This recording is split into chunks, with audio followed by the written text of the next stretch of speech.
Hey everyone, this is a video I've been wanting to make for a long time. Forever.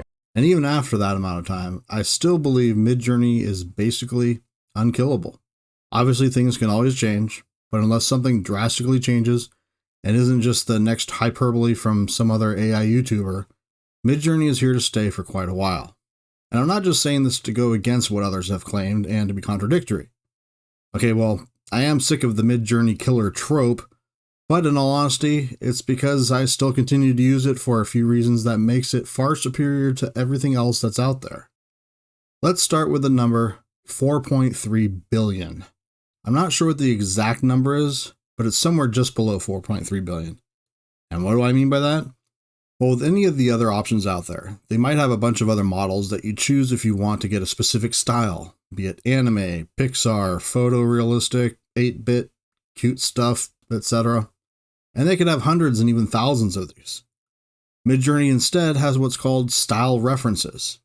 And there are literally over 4 billion different options to get any style imaginable. This is only one very simple way to vastly change your output from any prompt. Instead of just talking about it, let's take a look. And because Midjourney likes to keep things complicated, I'll be sure to show how to use these settings in both the Discord and the web interfaces when the operations differ. Though for most things, I tend to prefer Discord's simplicity and ability to keep things organized on a personal server. Actually, I have a video on setting up your own server if you're interested in checking that one out. To keep things simple, I'm going to use the same prompt the entire time. Maybe I'll do a few other examples afterward, but for all of the comparisons, I'll be using this prompt. A young blonde woman wearing black jeans and a red hoodie in an aggressive pose, blah blah blah. Not going to say the whole thing. This is a prompt I've been using for probably 2 years now, along with a few others, to test pretty much everything out there. It's changed a bit over time as some platforms don't or didn't work with certain terms.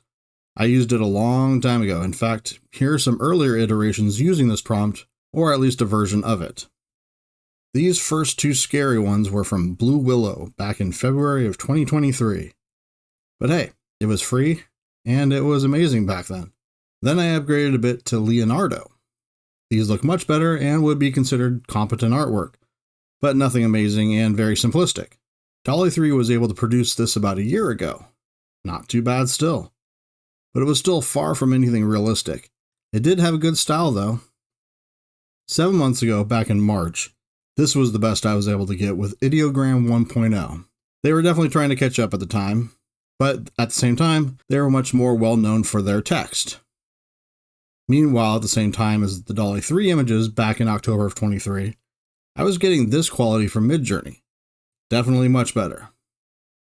Now, I've done many more since then in Midjourney, but I think you get the idea. And of course, there has been a lot of improvement among these since my first test with them. But really quickly, here's even a few things I did with video using the prompt. Again, back in October of 23, here's what I was able to get with Moon Valley. Sometimes it was quite decent. Others, well, it's fun to watch. But then a couple months later, I finally tried out Pika Labs, and because they were going for a more realistic look, it instead looked nightmarish. I kind of gave up on video for a while then, until I got to play around with Runway's Gen 3 Alpha quite a bit, and just, wow. This is when AI video finally became useful in my opinion. And that's not using image to video, that's just text to video. Okay, so I think you believe me now that I've been using this prompt for quite some time now. Let's see what it looks like as the basic prompt without anything else changed. Of course, one thing will be changed though, I'm only going to be doing 16:9 aspect ratios, as to make it easier to work with for this video. So again, using the prompt I posted earlier, here it is again, and let's put it into Discord and see what we get. And being that I like to use up all of my credits as fast as I can, let's do a repeat of 3 to get a bit of variety.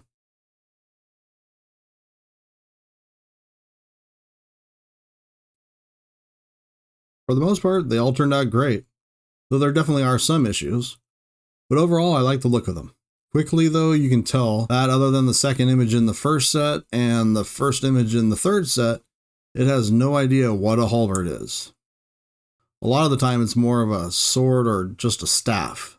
The other issues that are obvious are that the weapon goes behind her back and doesn't exactly go at the same angle most of the time. Otherwise, for the most part, I think they look great. The backgrounds look great, the rain looks great, so does the outfit, and she definitely looks like someone you don't want to piss off. Before I continue, let me tell you exactly what a style reference is. Many of the other competing platforms have style references too, but it's a bit different. Their style reference is you using an already created image and using the style of that image along with your prompt to create a new image. Midjourney has this too. And just so you know how to do it, first, we'll look at the Discord version. By the way, this is one of the few times that the web interface is a bit better than Discord. To do this in Discord, you need to have a direct link to the image somewhere on the internet. So if you have that already somewhere because you found the image somewhere on the web, great. But if it's an image you have locally on your computer, it's a bit more of a pain. I have a channel on my Discord that is just there for this reason, to upload images to.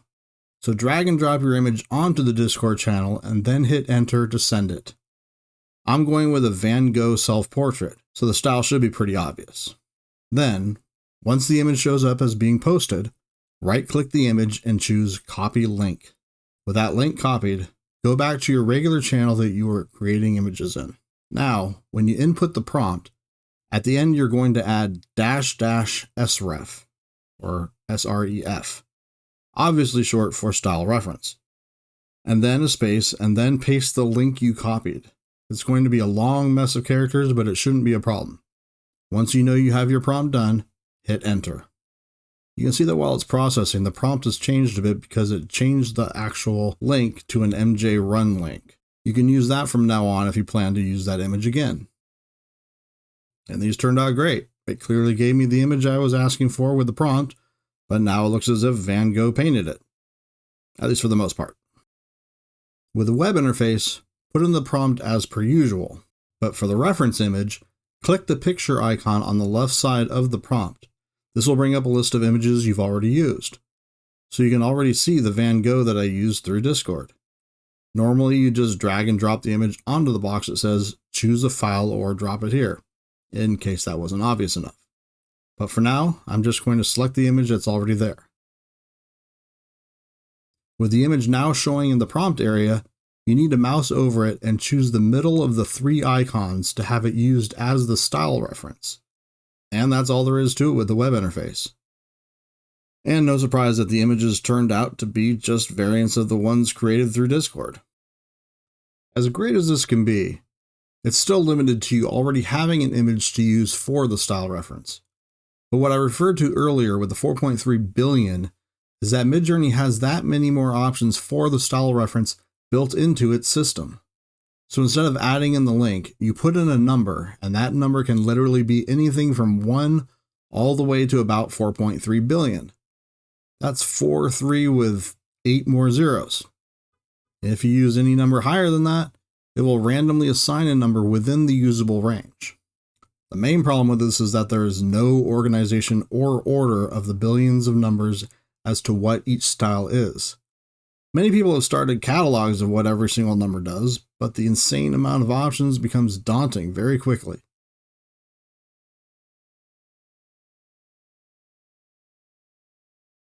Before I get more into the weeds, let me show you an example of what one of these style references can do to modify your prompts, without actually modifying the prompt. This is one of my favorites. This is using the number 2314328913, or 2,314,328,913. Here's what the full prompt looks like now with the reference number put in. And because there's no difference with the reference number addition between the Discord and the web interface, I'm going to just stick with Discord.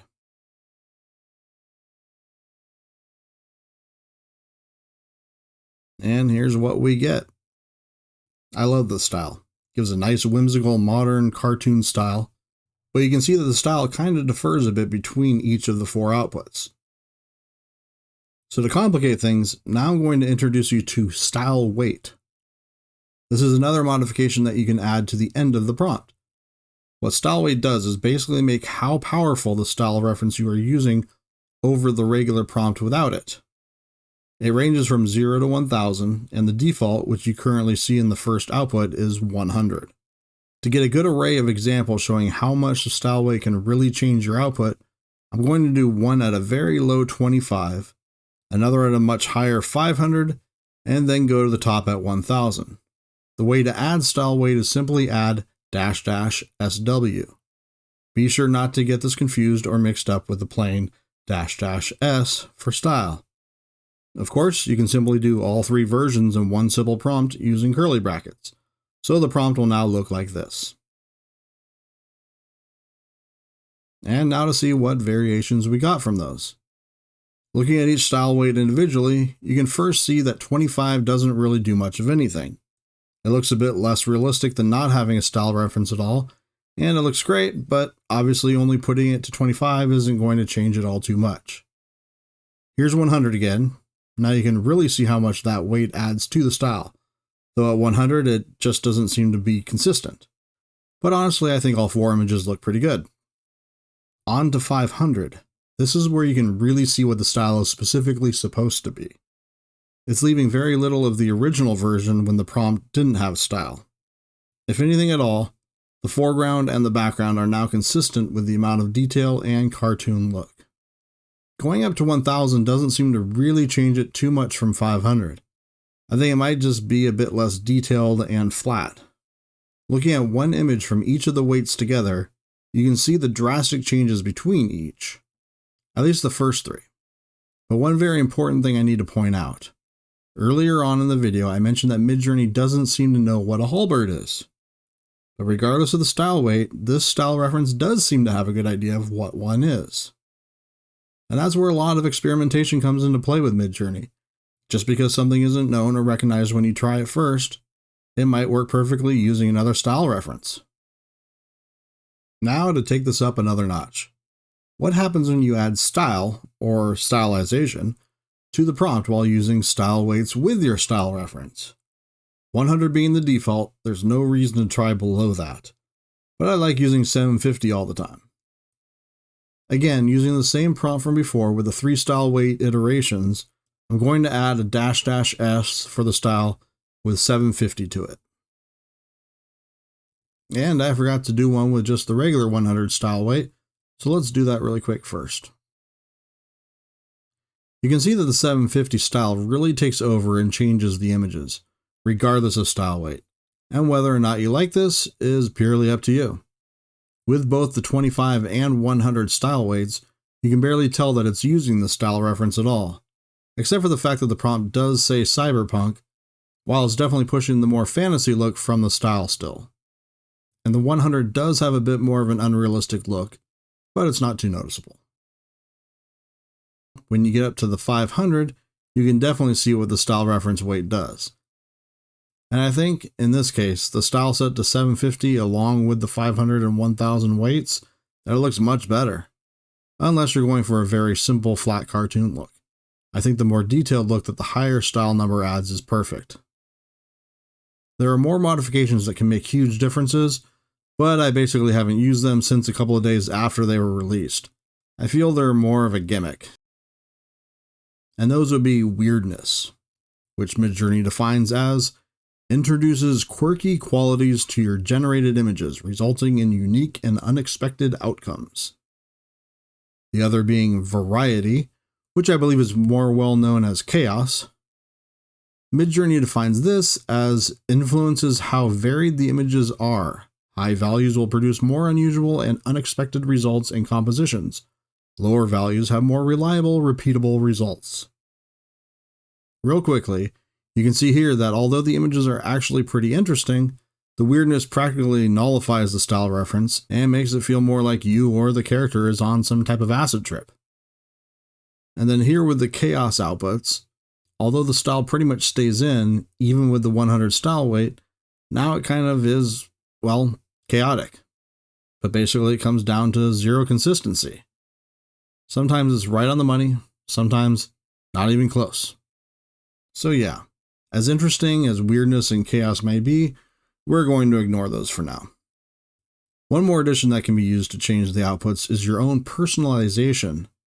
But the problem with this is that it's going to be my personalization on this, and you'll get completely different outputs for yours. But here's a quick set using my current personalization. Personally, pun intended, I love these, but that's the point. It's personalized towards my rankings, of which I've ranked well over 12,000 now. And if you have the time and opportunity, I highly recommend setting up your own. So I think with that, we're done with that one single style reference. Only another 4.2 some odd billion to go. Yeah, this video is going to go on for quite a while. But seriously, from here, let's just take a look at a bunch of different style reference numbers, one after the other. I'm only going to show each one with 4 images. One image will be default for both the style weight and style. Then the next will be the default style weight with 750 style. The third will be 500 style weight with default style. And the last image will be 500 style weight with 750 style. I'm going to show quickly after each set what they look like with my personalization. But so that it doesn't go on forever, I'm going to barely mention anything about them, if at all. You can always pause to look at any of the images longer. To start off, I'm going to show one that is pretty widely known as it's a very low number that people have tried. This is number 10, known to many as the Lego reference number. And looking at these, I'm sure it's obvious as to why it's called that. Of course, depending on your stylization and style weight, it's going to look more or less like a Lego character or scene. Number 69. Well, pretty sure everyone has tried this number, but it does make a really nice basic animation style, and you can keep it very simple or much more detailed based on the amount of stylization.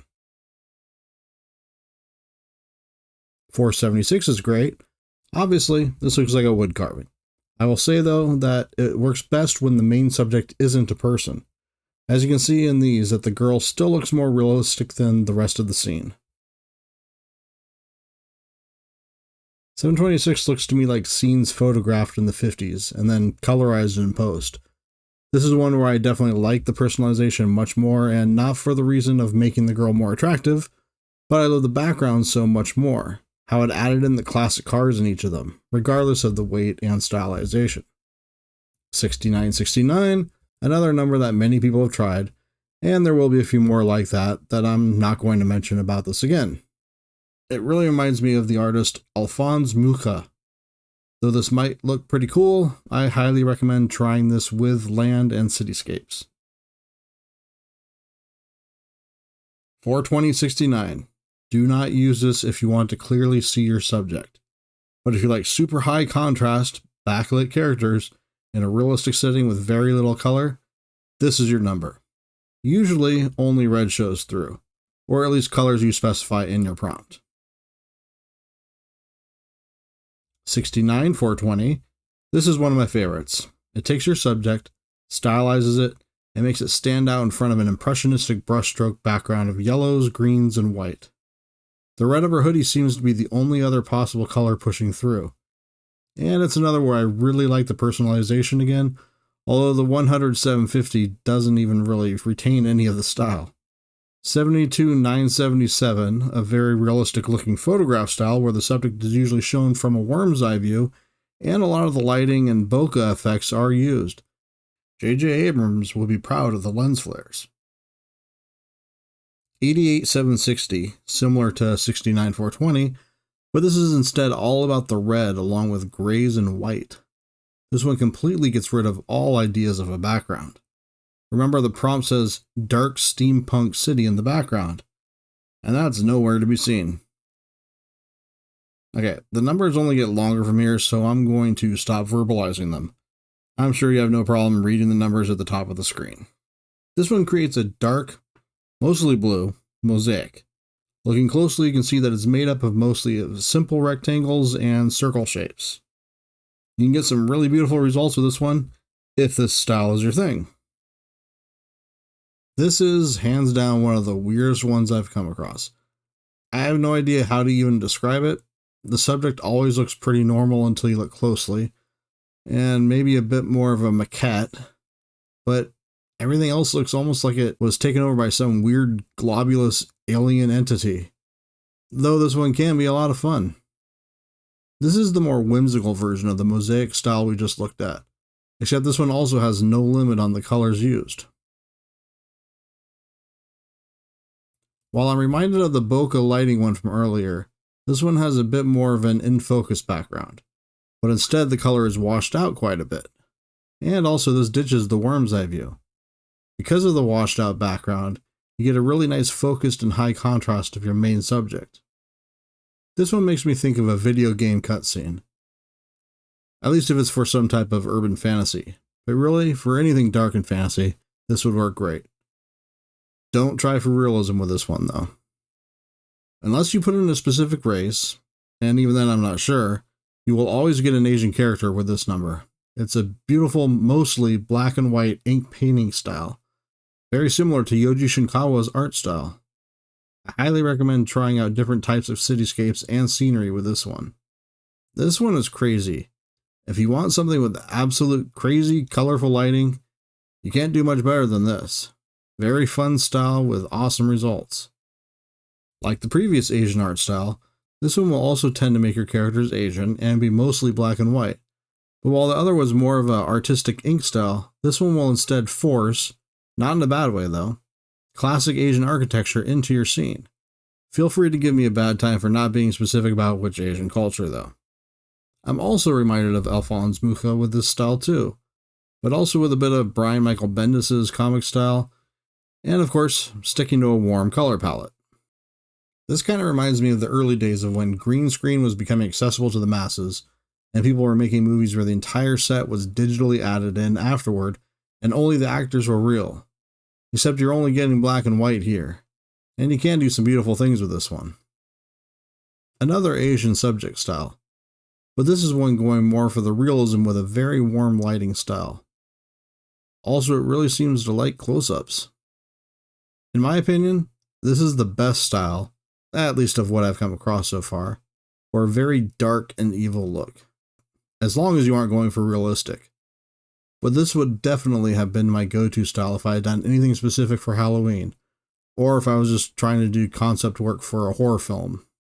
If you want that 3D paper cut style, this works pretty well. Just don't add any stylization to it, or you'll just get a bit more 3D animated look instead. There might be a better number out there for this, but this works pretty well if that's what you want.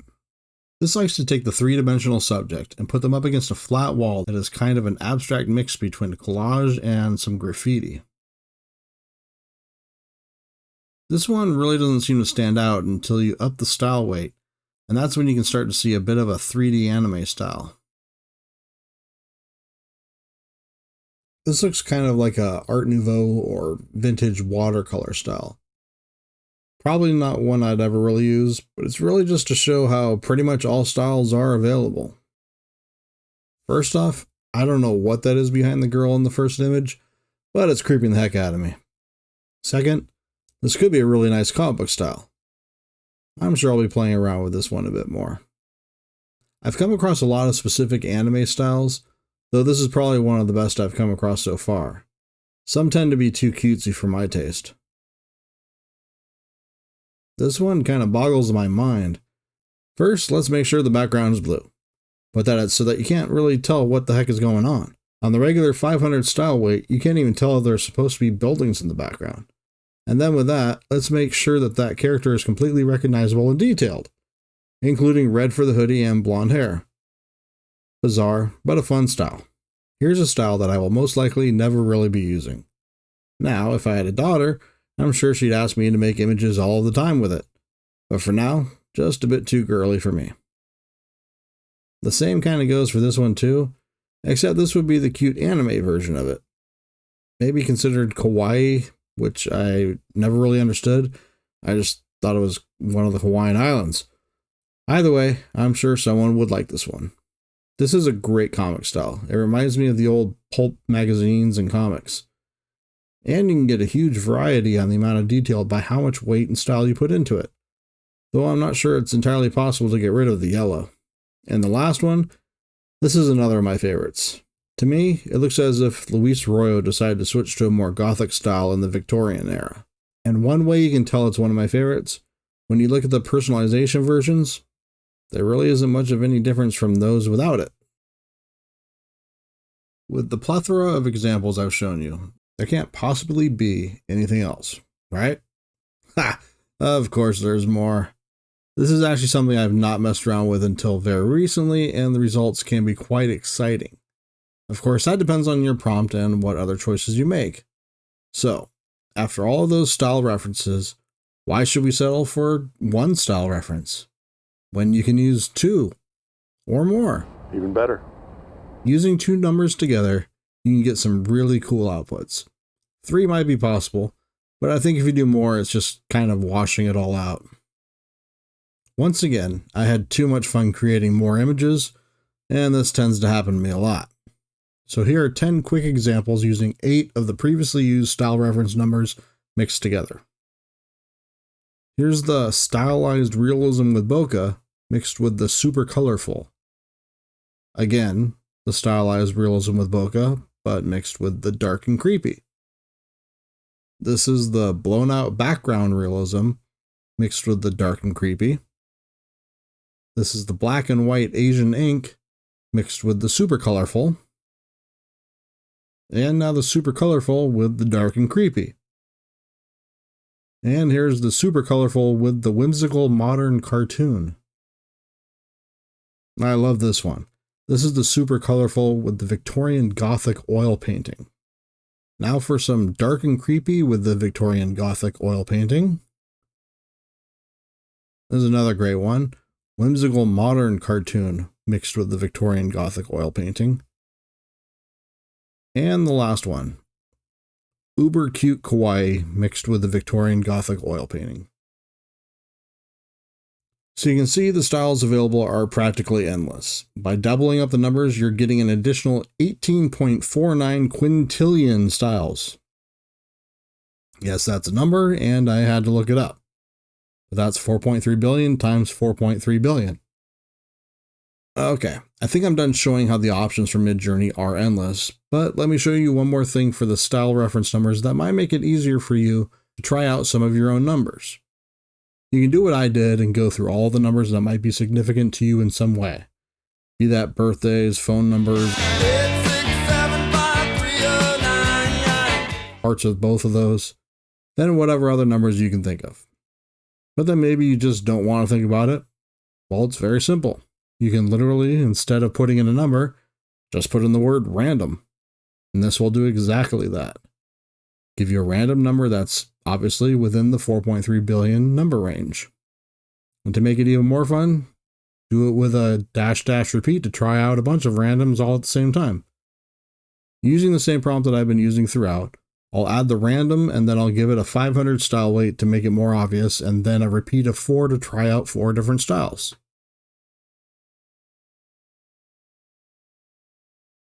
And here's the 4 that we got.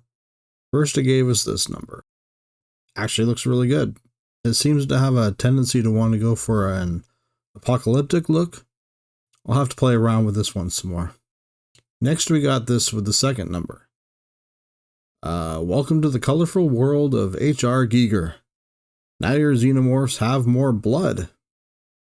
And third, we get this number. I'm going to have to say that this looks kind of like artwork for children's fantasy books, or maybe any children's books, depending on your prompt.